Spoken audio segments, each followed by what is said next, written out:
We don't know who they are, we don't know what they want. Aliens invading the Earth and the Earth's last stand. What we do know is that they're taking people.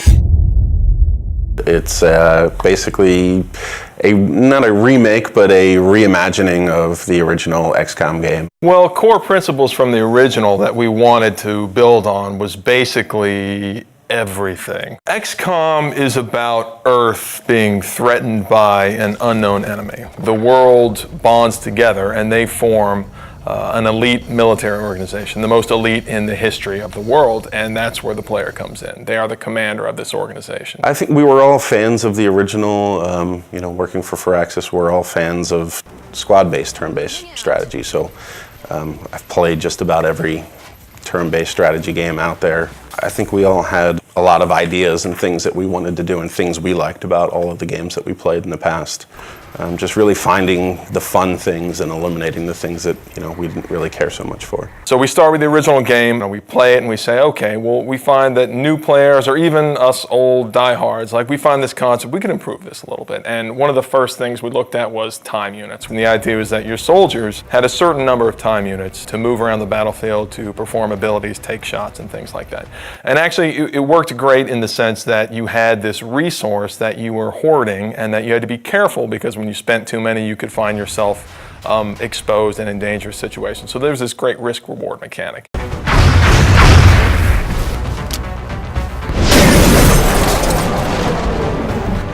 We said, okay, how can we simplify that and sort of free up all that headspace that takes up in the player's head? We sort of turned the time units into a simplified version where the player has a number of moves that they can perform per turn, and they can choose to move, they can choose to move and shoot, they can choose to move really far, and then based on different abilities their soldiers have, maybe they can use those abilities to do different things. But it still has that great risk-reward mechanic. Look, I need to run really far this time, but when you do that, you're always taking the cost that you're not going to be able to shoot, and then you're going to find yourself in a difficult tactical position.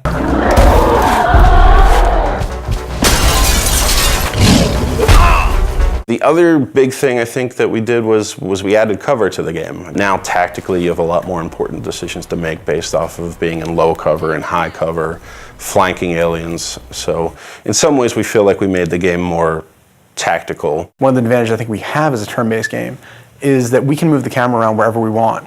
If you're making a game that has real-time response, players get really upset when you take control away from them. Well, we do that every other turn. There's been a very cinematic approach to the game that we're making now that wasn't available then, simply because we can move the camera around and take advantage of the fact that we have a 3D game. We're still leveraging the 3D and the tech that we have available now to make it a much more compelling experience, I think, visually, than they were able to do back then. The GlamCam was our way of kind of making a turn-based strategy game sexy. It was a way for us to take the camera and put it in the environment in a way that kind of got you out of the normal gameplay mode, but let you see things a little clearer and a little more up close and feel like you're a little more part of the action.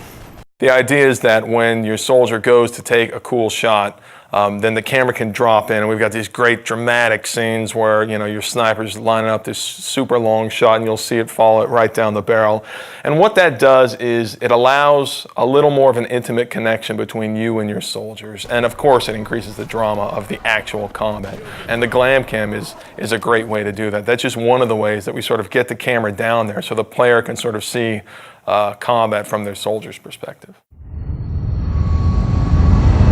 The base was a really unique challenge for us to design. When we started on it, it was flat and more like a level in the game. And we really wanted to have base building, but we ran into some really difficult challenges on it being flat and working more like a level. And at a certain point, a couple of my guys had come in and they said, you know what, we keep talking about this as an ant farm. Why don't we make it like an ant farm? It is very much, the G.I. Joe base that the kid down the street had that you didn't have, that you got to play with every once in a while if you went to his house. So when we made it, that was one of the things I think really stands out. I think it's a really unique feature to the game. It allows us a lot of flexibility for optimization and for the player to be able to build and expand. And it's a really different, I haven't seen represented that way really ever. And on top of that, they're actually expanding the structure, customizing the facilities that they're adding to their base. We want them to be able to see their soldiers interacting and their scientists, and so I think it's this really neat moment where you get into the game and you have this physical structure that you've customized and you've made the decisions about what you want to focus on, and then you can see your soldiers that you've leveled up and you've grown attached to, you can see them interacting, and it's something that I think we're really proud of, we're really excited for people to see.